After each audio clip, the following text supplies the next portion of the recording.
Good morning, church. Welcome to our daily devotion insight. We want to talk about remembering Christmas, and today I want to share with you on God making Himself at home.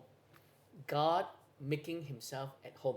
I want to share with you from scripture text John 1 verse 14, which I will share tomorrow as well. All right, on the same scripture text, John 1:14. So the Word became human of flesh and made His home among us. He was full of unfailing love and faithfulness, grace and truth.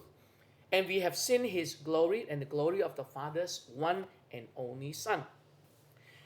The Bible talks about Jesus coming to the face of this earth. Remembering Christmas is remembering God came to live and make His home among men. One of the description of Jesus is that He is God spelling Himself out in a language all human beings can understand. God did reveal something about His character through His action in history, recorded in the Old Testament, but this was just a prelude to His final expression of Himself through His Son, Jesus Christ. God at the first Christmas made His home amidst the human race and entered into the mess, the marks, the mystery, and the struggle and the difficulties of life on earth. Amidst all the right and proper delight of the Christmas events and all the glory and might of the resurrection, we need to remember that Jesus' visit to earth was no holiday. God showed Himself in Jesus to be full of unfailing love and faithfulness, grace, and truth. If we ever want to know what God is like, we need to look at Jesus, not just the baby Jesus, not just the Jesus at the right hand of God the Father after the resurrection where He is, but the Jesus who walked and talked and lived amongst the common people of His day. The reason why God need to come and make Himself at home with man is to show you and I who God the Father is. The disciples lived with Jesus for 3.5 years, and over a few times they asked Jesus, Lord, show us the Father. Jesus' answer to them was the same. If you see me among you, you see the Father. If you saw me doing what I'm doing, you saw the Father doing. The Father and me are one. It is very interesting in every one of our lives. Why did Jesus have to come and make His home among us? Because many times we can come before God and say, God, I want to know you. I don't understand how you are, who you are, how do you work, whether you love me or don't love me. That's why He has to come and make His home among men, so that through Him we can see God the Father, because Jesus Himself is God. So Jesus walked and talked among the common people of His day. God didn't stay in heaven and bid us play a guessing game about His character, about His nature, about what He can do.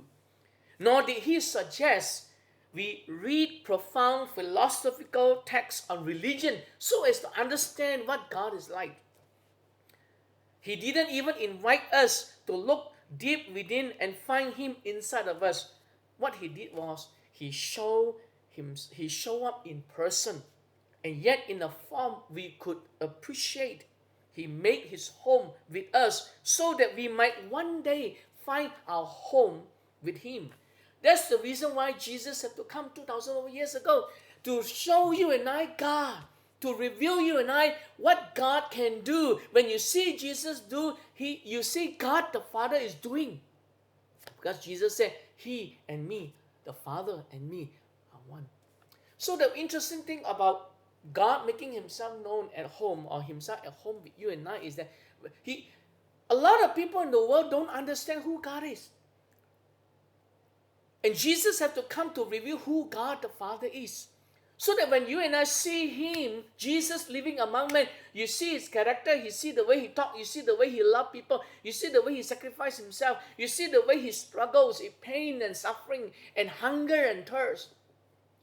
You see the way He's going through a difficult time with people whom He loved and about to give His life for. how they stabbed him, how they betrayed him, how they denied him, how they accused him.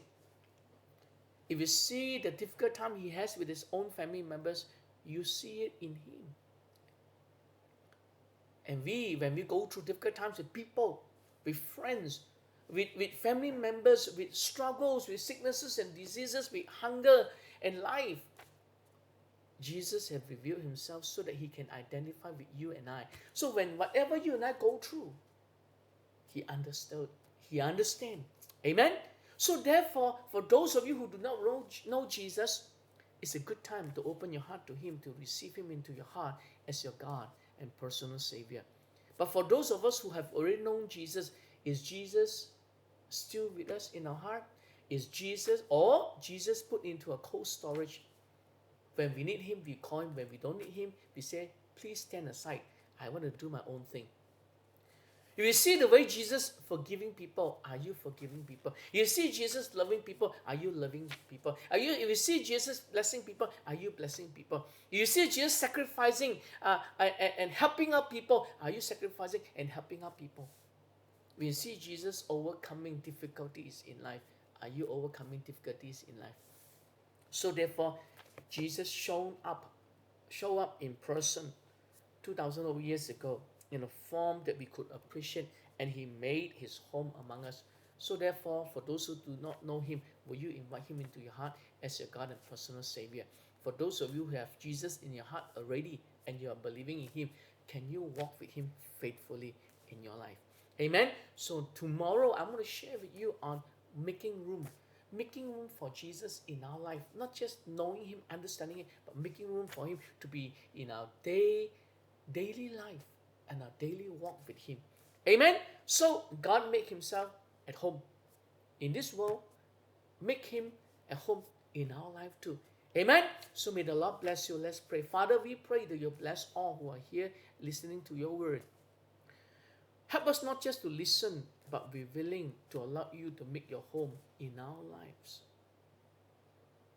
so that we may know you and know you better. This we pray, may you bless everyone with a great day as we journey with you through these 5 days of devotion regarding remembering Christmas. May your name be glorified. Bless everyone with a great day. In Jesus' name we pray. Amen. You have a great day and God bless you.